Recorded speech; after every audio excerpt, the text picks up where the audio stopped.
Hello and welcome to the studio where we paint away the stress of everyday life here in Wales. So today what I've got lined up for you is another archival painting. This is a preparation to a painting that I'm going to be doing this coming Friday. So stay tuned. That will be put out at 7:30 Friday. That's 7:30 Greenwich Mean Time, UK time. So what this is to be able to paint on black canvas. But what I've decided to do in this particular lesson was to follow a Bob Ross lesson. And that's when he painted half black and half white on a canvas. So this is a preparation stage that I used for this particular painting. And it's going to answer a lot of questions as regards to priming, preparation, keys.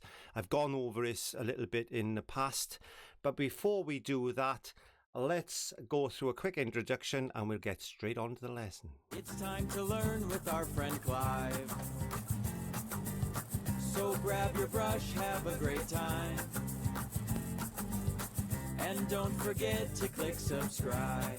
To me, and this is a 16 by 24, I think.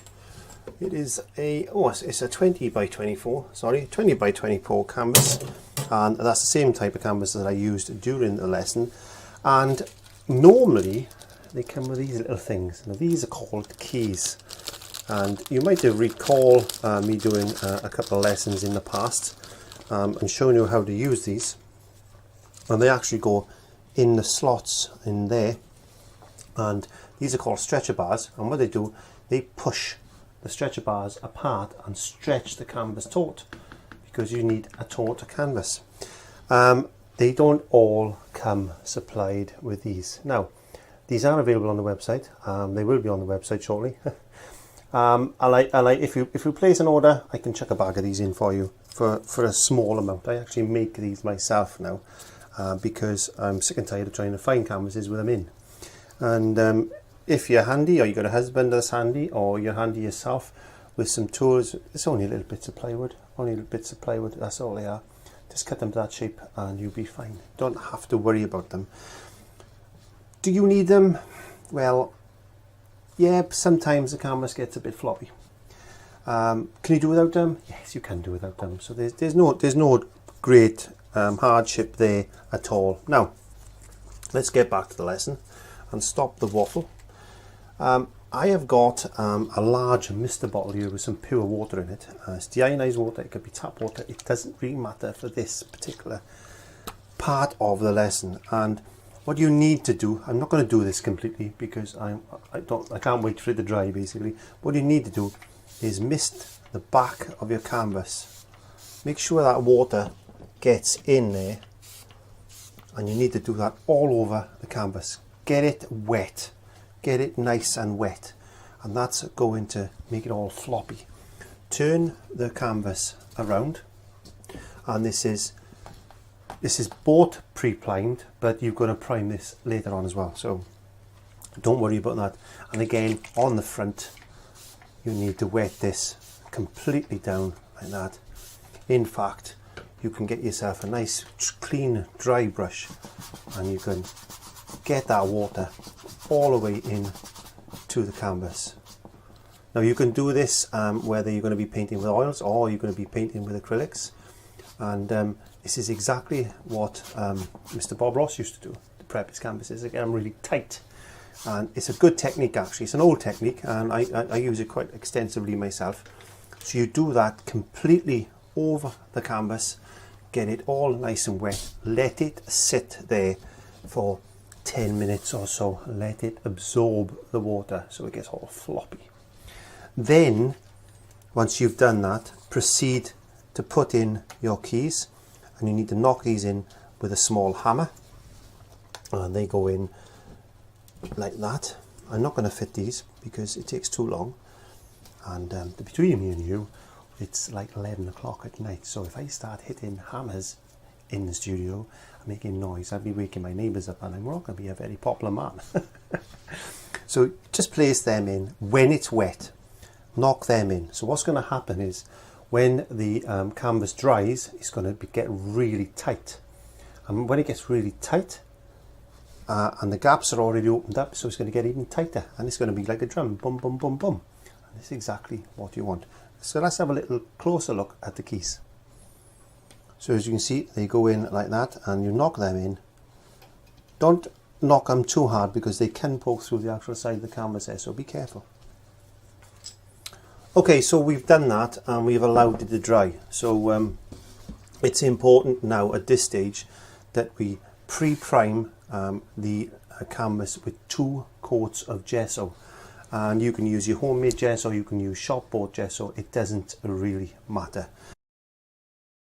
So the important thing here is that do I need to gesso if I've already bought a prime canvas? Yes. If you want to have the correct footings for your building, you're going to make sure you've got a really good strong concrete in order to build those foundations. And what I recommend is, and what is recommended is, even with a pre-prime canvas, always apply 2 coats of gesso, especially for acrylics, because they like a surface to grab to. You just try an experiment. Just paint gesso on half a canvas, let it dry, and then get your acrylic paint and go across the unprimed and the gessoed canvas, and you'll see the difference, and you'll see how the flow of the paint works, how it's absorbed, and it does make a vast difference, trust me. So let's get back to the video. That's explain one question that I've been asked this week. And as I said, give it 2 nice even coats of gesso and let that dry. Do this the day before you're preparing the paint, basically, because that way it's going to be naturally dry. You don't have to force dry it. It's going to be really nice and tight, and that's exactly what I did when I did this painting, because you're actually going to be, you can hear how tight that is. You're actually going to be bashing this canvas really hard with a brush to get the effects that we are looking for. Okay, so I got a little wax pot, and I got some black gesso in my squeezy bottle. And this is homemade black gesso, and I always suggest that you give it a really good shake before you use it, because it does settle. And this the same goes for the blending white I actually use during this process, and well, not in this process, but during the wet techniques. So the black gesso is basically the same as white gesso. The only difference is it's black. So when you're going to make your homemade gesso, get something like a Dulux matte black interior house paint. That's good. And then you can mix some chalk with that. And there's other things you can add if you haven't got chalk, but calcium carbonate is recommended and is the best and is used throughout the industry for gesso. So if you want the best, then you need to invest in some calcium carbonate, again, which I sell on the website at www.clive5art.co.uk. So what I would do is I get some matte black paint, Dulux or other manufacturers out there like Johnson's or whatever, and decant that out. Put a small amount of chalk into that, a little bit of resin or a glazing medium, and you're away. You've got black gesso. So there's no need to go out there and spend a fortune on gessos. You can make your own, and there's recipes in the iCard up there for you. So give it a little bit of a shake, and then put some gesso into your pot. And it doesn't have to be black, it doesn't really make any difference as such. So you're going to get yourself a short flat or anything like that. I'm just going to use this 1 inch short flat, and I'm looking at my painting there. So I got a little bit of a, so I'm going to go down roughly about halfway there, see. Okay, so we got a bit of a mountain coming in there, and this is all I did was just basically put in a mountain shape like that, and that's all you need to do. Simple as that.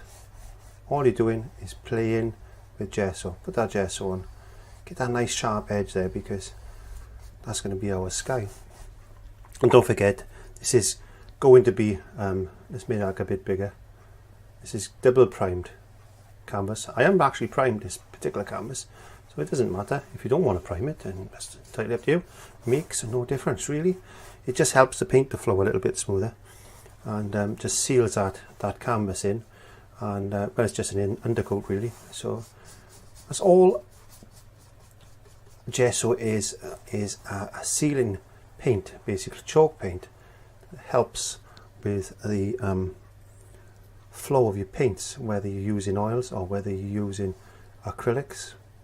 I'm not going to be too fussy with this, because I'm just going to paint over this later on and completely make it black, because the next painting I'm going to be doing in this series is going to be a complete black canvas, and I'm thinking of doing a seascape, so that'll be fun. And that's all you've got to do. You've just got to put gesso all over that canvas.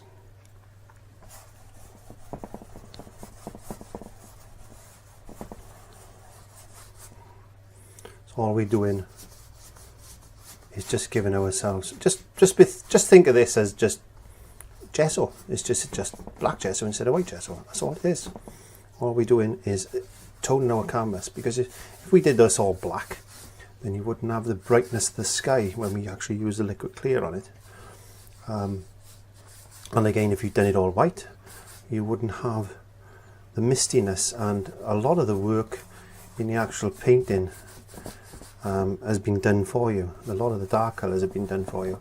And if you go along and watch the video, and it's a full series, full video, I haven't split it at all, it's as I painted it, and it goes on for about 40 minutes I think, and you will understand a lot easier why I'm actually doing this at the moment. So, and as I said, the video that I'm prepping now is going to be available this coming Friday at 7:30 Greenwich Mean Time, which was, I don't know what the date is actually, but it doesn't really matter. It's this coming Friday. So without further ado, let's get back to the gesso and happy paintings. And this is exactly how Mr. Ross would have done it. Well, not exactly, I don't suppose, but I suppose it's my variation on it. And it's quite late in the studio tonight, so I'm trying to talk a reasonable volume. And my poor cat is still out, so I'm going to be chasing her up garden path shortly and trying to get her in. But there we go. So that's the most of that done. Now what I did at this point is I actually got a little bit of white gesso, or you can use a little bit of titanium white. It really does not make a difference. And you can just lighten up. If you want the light to come this way, then you can lighten up this side of the mountain. Or if you want the light to come that way, then you do this side of the mountain. But just give yourself a little bit of a, just lighten that up a touch. I'm just playing with grey now.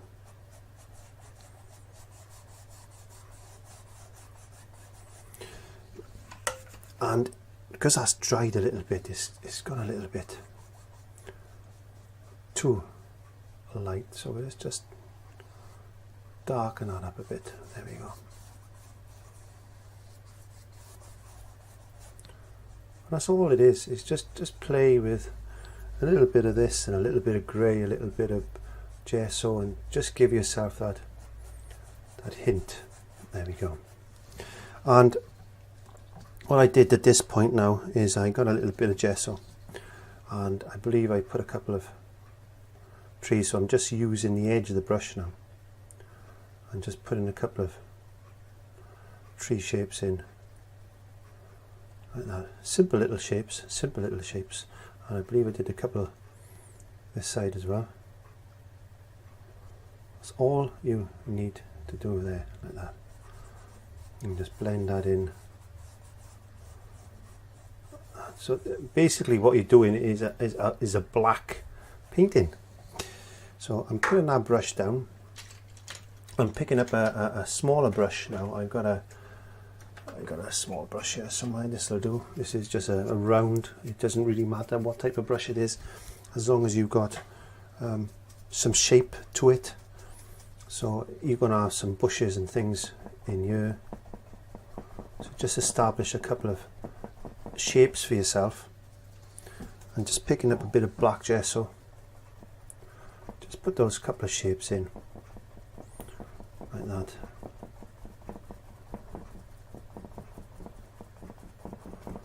Just darken this area up. So you want that definite difference. So if you add a little bit, of Mars black or carbon black or whatever black you got to your gesso, it's going to darken. And that's all you want, is that shape there. Now I've got just an ordinary decorator's brush. That's all it is. It's a fitch brush. It's called a fitch brush, and it's used for lining around, edging around walls and things, and it's just be a few pound. It's not expensive. So what I'm going to do now is I'm going to push in some shape. And these brushes are readily available from any DIY store. So don't think that just because these brushes are designed for painting, gloss and emulsion, that they can't be used in the art studio. So have a little bit of thought. Sometimes a brush that size could cost you around about £12 to £15 in an art store, and that was only £3.50. So it gives you a little bit of thought and thinking, yeah, if I can use that brush, as long as you look after them, wash them out and treat them with respect, they will last you a lifetime. Of a tree, like that.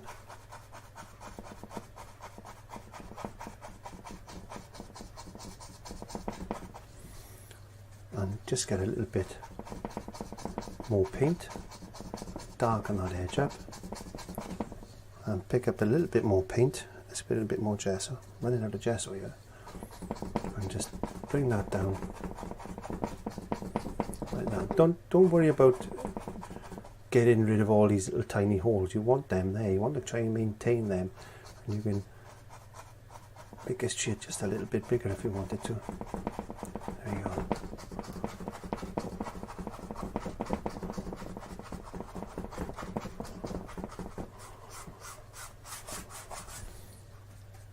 And let's just pick up another bit of paint, and let's just put another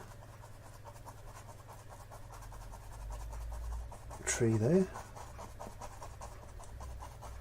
It doesn't matter the shapes of the trees. These are not any particular trees. Just remember that. What you're looking to do is just give a feel of a tree. That's all we're trying to do. So just push the brush. And these are your shadows. These are going to be highlighted with greens and all those wonderful colours. There we go. And I think, put a couple of bushes here and there.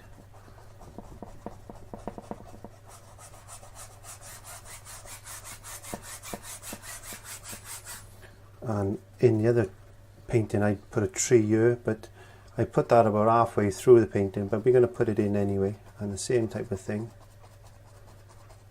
Maintain that type of, same type of shape. A bit like a fir tree, but not so much. So the fun part about doing a painting like this is it's going to build up really well. So this is just the black and the white stage. On Friday I'm going to show you a trick to add colour to this and make this painting pop. So from me in the studio, I want to say good night, but I'm going to hand back to myself just to finish this lesson, and I will see you Friday. Stay safe.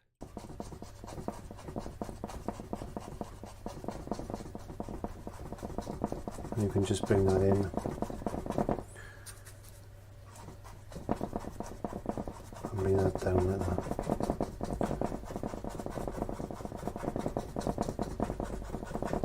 And you can play with that later on.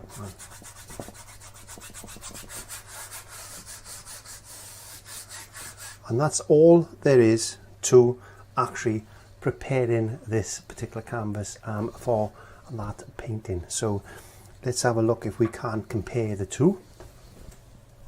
Oh, big stretch. So there's the original painting that I did, and there is the recreation of the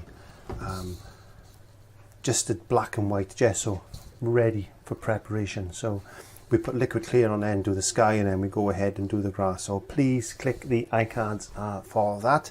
And that's really all there is to prepping this particular canvas. So all remains to say is thank you very much for joining me in the studio again this evening and taking up my invitation, pressing that play button, which is very important. Please give me a thumbs up.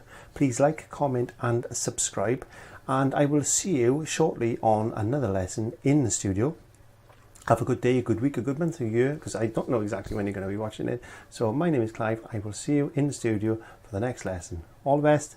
Bye. Good night. And all those other things. Good night. Nice.